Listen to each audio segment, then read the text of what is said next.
So yes, it's time for very special arcade pickups. Thanks to the legendary Irem Borderland, he helped me source an amazing bit of kit, amazing bit of hardware, and I'm now the proud owner of an Irem M72 Multi kit by Apocalypse. I think the kit's been around for quite some time now, maybe about 3 years. I always wanted to get it, and Irem Borderland helped me connect with Mitsurugi-W. So I finally got my hands on this incredible bit of kit. Probably thinking, what the hell is this thing? Don't worry, I will cover it very briefly, not too much details, but my focus will be on the actual games themselves, because that's the most important part. What games can I play on this thing? So let's take a closer look at the hardware that allows me to play some of the greatest games known to mankind. So what exactly is this Irem M72 Multi kit thingy anyway?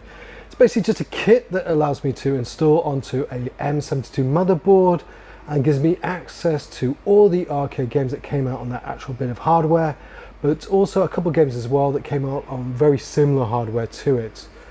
So if you're not familiar with it, it came out in the arcades late 80s, early 90s. It includes some of the most amazing Irem classics. So there's some pretty incredible games on this, and many of them are not very accessible anymore due to price and also rarity as well. So it's amazing to actually get access to these games, be able to play them on actual arcade hardware, and yeah, I can just plug this into my candy cab and get the real arcade experience. So it's an amazing bit of kit, and what I'm going to do is I'm going to talk a little bit about the kit itself, installation, sort of my first impressions, and then I'll move on to the actual games themselves. I'm going to focus more on the games, because the idea being that many of you are not so interested in the actual hardware, but you'll probably get something out of the games. There may be one or two classics in there you weren't too familiar with, and maybe you want to check out. So let's start off with the kit itself, and yeah, I've got to give respect to Apocalypse. He's the man who, the dude, the legend that actually developed the actual kit itself. Absolute genius. He's done quite a few of these multis. And also shout out to Mitsurugi-W, or aka Walsdawg. So he's actually manufacturing the board and also doing the sales. These are both names very familiar in the arcade world. They've been around for ages. They're like pioneers, absolute geniuses.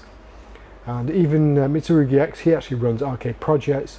So there's a lot of information about this on there, along with all the other multis and a lot of the other arcade, wonderful arcade stuff that goes on there. So definitely check that out. In fact, I've got the CPS2 from obviously Mitsurugi-W at Darksoft, and I got that back way back in 2016, and it still works and never have any issues with it, even after all this time. And I've shipped it over to Singapore. It's been banged around. Didn't really look after it until I got that proper case. It was a bit exposed, and it still works. Never had a day's issues with it. So you know when you're dealing with these guys, you got quality builds, so there's no issues there. So I definitely recommend the kit. So what did I actually get in the kit itself? Well, I've obviously already installed it, so I can't show you here, but I will put a couple of photos of what arrived. But basically there's two main boards, and of course you've got some EEPROMs, and you've got also some actual MCU EEPROMs as well, that specific software got the encryption on it as well. So the actual EEPROMs you need to burn yourself, so it doesn't become preloaded, but as part of the installation there's a guide to show you where to get the software. But don't worry if you don't have a burner yourself. Of course you can always get the EEPROMs yourself and go to something like IC Now, and they'll burn it for you. So you can buy and also get it burnt at the same time. So personally I went for the kit with the EEPROMs, so that was about 220 bucks, but for 200 you just get the basic kit without the blank EEPROMs. So yeah, but even for me, with the EEPROMs, because I got a little bit worried that maybe they wouldn't be in stock, so that's why I bought them with. But there's a GAL chip on there as well, and my EEPROM burner, yeah, it's an AliExpress special. It says that it can do them, but it can't. So in the end I had to go to IC Now anyway for the GAL chip. So it took me a lot longer to actually set this up than it should have done. So what about the installation process? It was pretty simple. I have to say.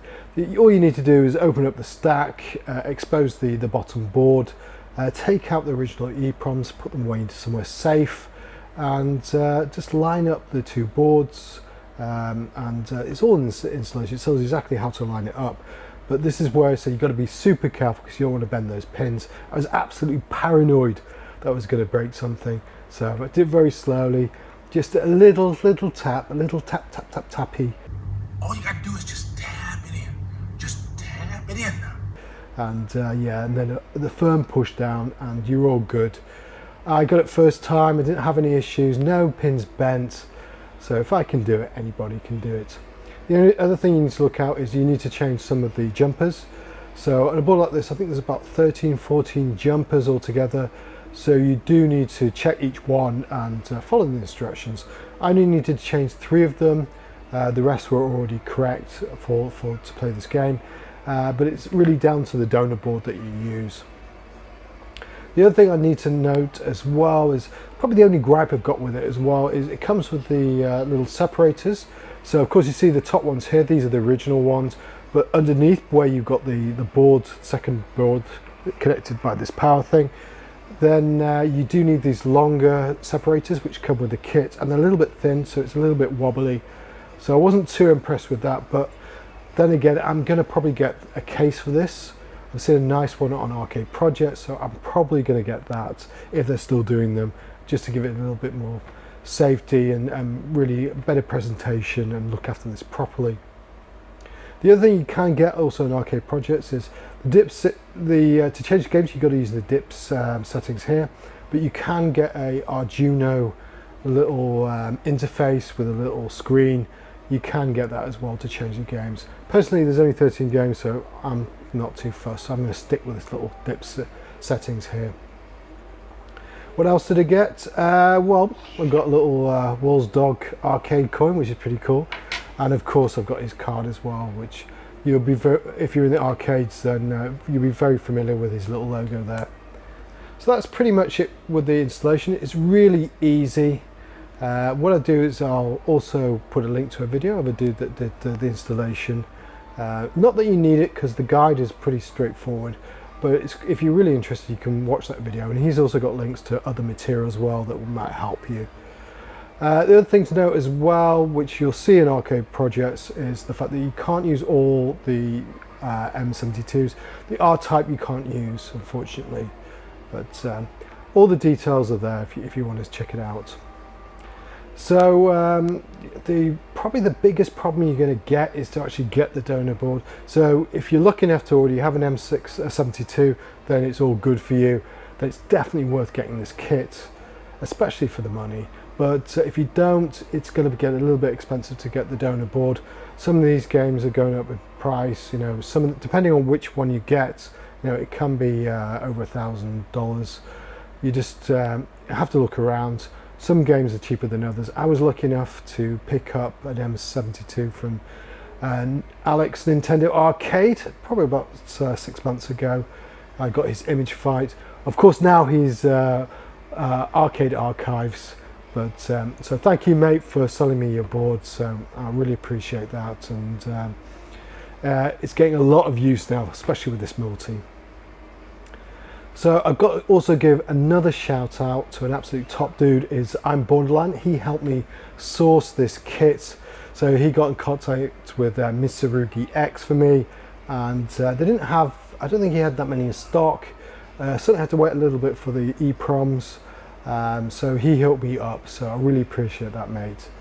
So definitely check out his channel. I'll put a link in the video. He does a lot of live streaming. He's got amazing candy caps, amazing setup, and he does a lot of 1cc of some pretty fantastic shooters. So he's a top guy, funny guy. You need to check out his videos. So that is it. Let's actually get on to the actual games. The interesting part, the actual games.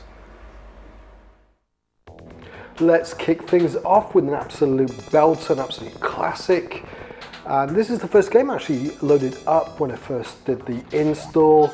And of course it is Battle Chopper, or probably more famously known, Mr. Heli. I was really curious to see what this one was like because I'm a big fan of the PC Engine ports. So I was very curious to see what the proper arcade game was really like. If you've never played it before, it is a cute and colourful multi-directional shooter with the idea of sort of traversing through a network of caves to reach the end level boss. And you get power-ups by not just picking them up, you need to pay for them. So you need to shoot some rocks and expose some nice little gems for you to pick up. And the more intact the gem, the bigger the gem, the more money you're going to get. You've basically got three types of weapons. You've got your front-facing shot, you've got missiles that you'll shoot directly above you, and if you land and walk around, you can drop little bombs. Don't let the cuteness fool you. This is a solid shooter and much harder than the PC Engine version 2. Next up is Dragon Breed. Another game I was really excited to play on proper arcade hardware, and what a fantastic game. For me, this is a classic example of an arcade game that shows you how far advanced the arcades were from home computers and consoles of the day. There is an Amiga port and an Atari ST, and there was even going to be a PC Engine version of this game that never got released or finished, but all pale in comparison to the mighty arcade version. Just look at those gorgeous graphics. They're absolutely incredible. This is no ordinary shooter. You actually control a sort of indestructible dragon, but also a very vulnerable dragon rider too.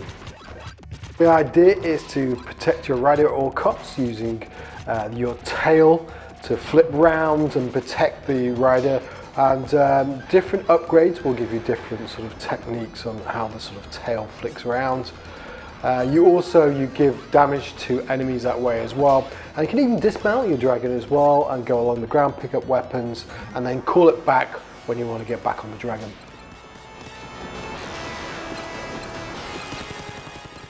Having the dragon just adds so much to the game.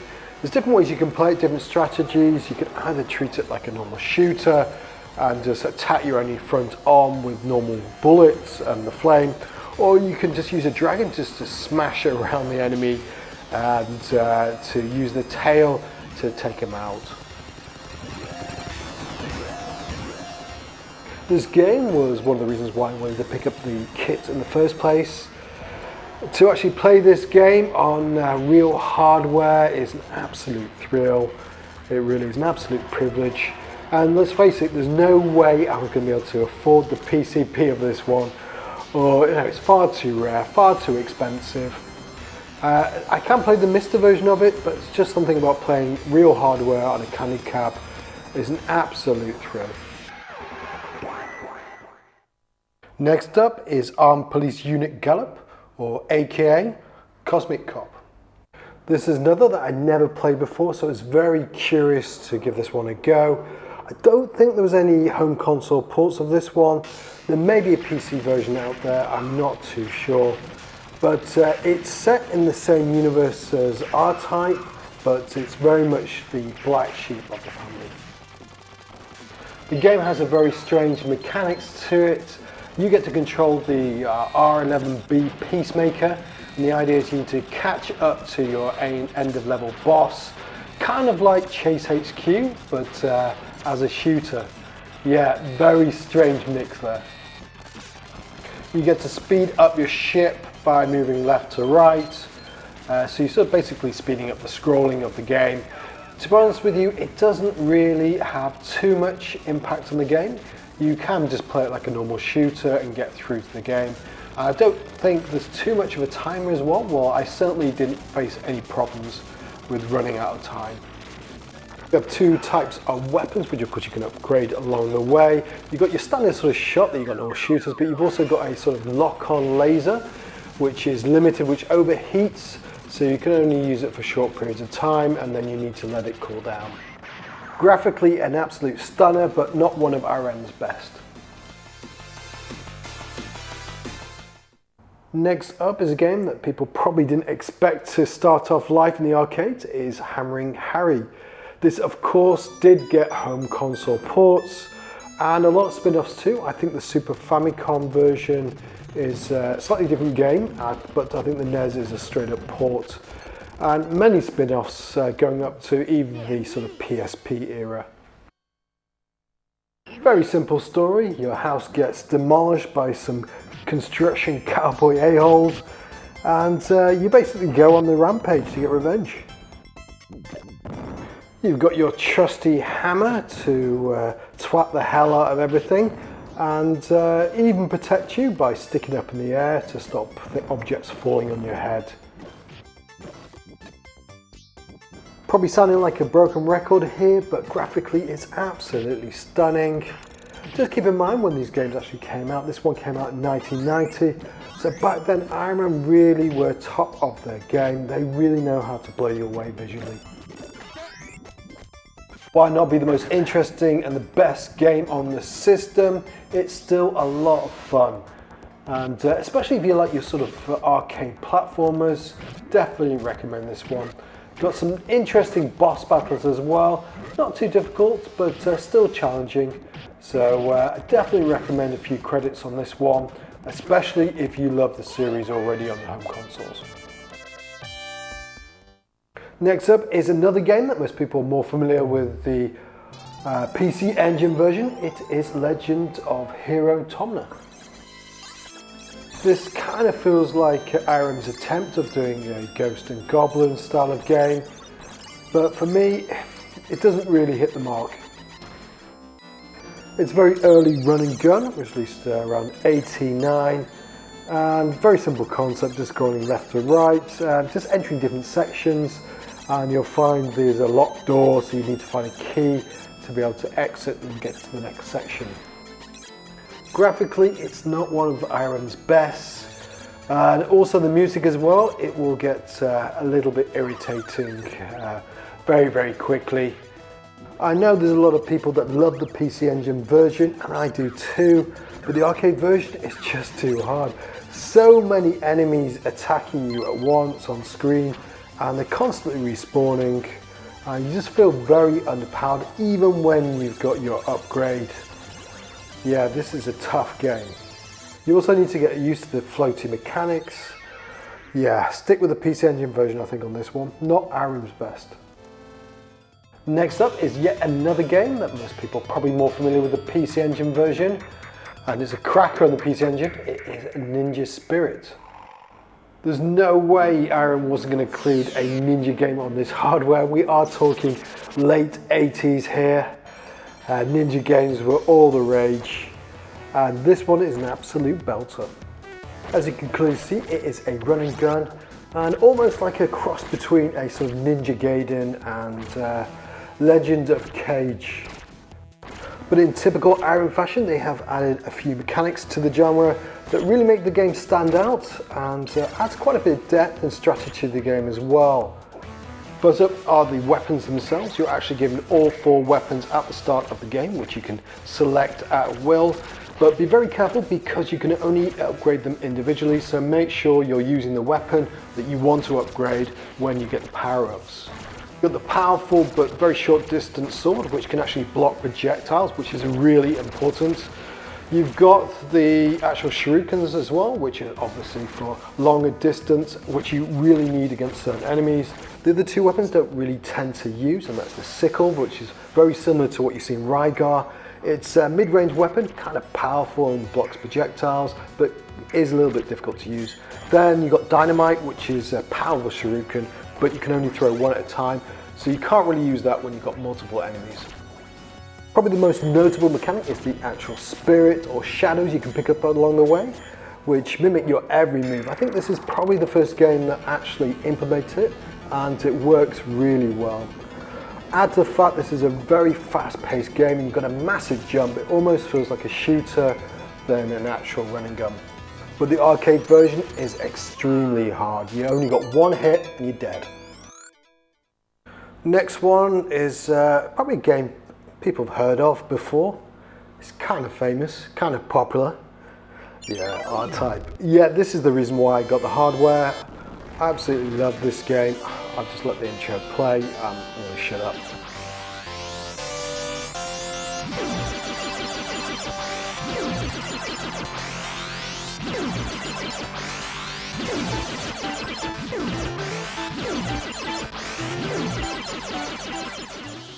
Every time I hear that intro music, it gets me every time. So iconic, so much nostalgia, just brings me back to the arcades growing up. Such an honor to actually have hardware, to actually be able to play the actual arcade version of this. Was never going to be able to afford the actual PCB of this one, it's far too expensive. And if I ever win the lottery, well, I'll probably go for a dedicated North American cab of this one. Absolutely amazing cab, such an amazing game. We can always dream, right? But in the meantime, this is more than enough to satisfy my arcade itch for R-Type. I'm a very average player at best, and it's been a kind of a lifelong ambition to actually get good at this. Ever since I was a kid, I'd love to be able to 1cc this, so I'm going to put a lot of time into it and see how far I can get and see if I could actually 1cc it. Next up is a bit of a Brucey bonus. This is one game that I don't think actually was released on this hardware, so the Genius Apocalypse did get it to work and include it on the ROM set. So yes, we also got R-Type 2. Not going to cover too much time on this one, as I actually picked it up probably about 8 months ago or so. I got a conversion of this one. It's on M82 hardware. Did a pickups video on it where I covered the game more in depth.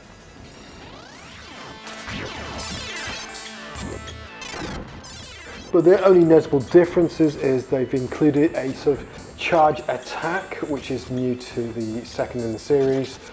And of course, the enhanced graphics is an absolutely gorgeous game, R-Type 2. And talking about gorgeous games, next up is X Multiply. Unlike R-Type, where you're fighting aliens in space, this time round you are actually shrunk and injected into a host to fight parasitic aliens. Yes, I know what you think, it's going to be a lazy comparison to Salamander or Life Force. But if you know anything about Irem, they did things their way, they got their own mechanics, and if anything, I think Salamander 2 took a little bit from this game. Obviously the most notable mechanism of the game is the actual weapons themselves, which as they upgrade they form these tentacles which you use to both protect your ship by soaking up bullets and to actually focus your shot as well. So there is a nice risk-reward element there. And at first I thought it was going to be difficult and clumsy to use, but it's not. It's very fluid and you'll pick it up very quickly. But like a lot of the Irem games on this list, and a lot of the shooters, this game is damn difficult. Irem really mastered the biological parasitic theme with really dark, moody music, and graphics and backgrounds are just masterpieces. X Multiply did get a port to the home consoles, but unfortunately it was only in Japan and for the PlayStation 1 and Saturn. They did a sort of arcade pack, so it was released alongside Image Fight, which of course you know will make an appearance at some time in this video. Last of the horizontal games, it is Lightning Swords or Kengo. This is a very obscure title that's never got a home port, and it has a seriously dark intro where your princess gets butchered by the enemy and it's up to you to go out and seek revenge. The game does have some fairly decent graphics and it's fairly colourful, some nice large sprites, but unfortunately it's a very average side-scrolling sort of hack and slash. Very simple concept, it's your bog standard hack and slash, apart from the fact that you can hold down the button to block, and if you hold it down for a certain period of time you generate a sort of powered attack. The longer you hold it down, the more the power it is. The idea is to defeat the mid-level boss, pick up a sort of power sword, and then move on and fight the end-level boss. I wouldn't go as far and say it's a bad game, but it's not a game I'm going to actively go back and play. But I probably would sort of show it off when you've got friends around, let them play a few credits of it. It's very nice, this hardware, you've got it in the candy cab, you can just change the dip settings and change the game so quickly. No hassle at all. Okay, moving on to the vertical games, we've got Air Duel. Can't say I'm too impressed with this one. It's a very average game at best. You just get to choose between two ships. You either got your standard sort of airplane or you've got a sort of helicopter as well. The stages are just a little bit bland. Enemies, you know, not too exciting. There's just nothing much about this game that sort of pulls you in. I mean, it doesn't play that bad, but it's just not exciting at all. The only thing I really liked about the game is the fact that you can choose between the different types of ships in between levels, and the plane and the helicopter do play very differently. The plane is very straight shot, very standard, and the helicopter sort of you can shoot at an angle, which is kind of cool. But like I mentioned, this is an extremely average shooter that certainly is not going to excite you. But you have to say it's cool, it's included in the ROM sets, so there's no complaints from me there. I can get to play it if I want to or if I don't. So it's a hell of a lot better than a kick in the nads. We've had plenty of platform games and shooters. How about a little bit of boxing? An Irem release pound for pound. This is definitely a bit of an obscure game. I never heard of it before. I'm pretty sure it didn't get any ports, and I think probably why, because it's a sort of vertical top-down boxing game. It's very unique.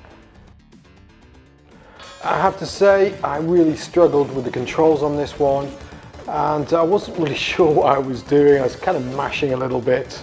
There's only 2 buttons, so I kind of looked online and looked at the actual cab of this, and it actually had a trackball. So I presumed it's been slightly changed to work with the joystick, and I need to properly look into how to do all the moves. It seems you can actually do a lot of different jabs and uppercuts, but I couldn't seem to pull them off.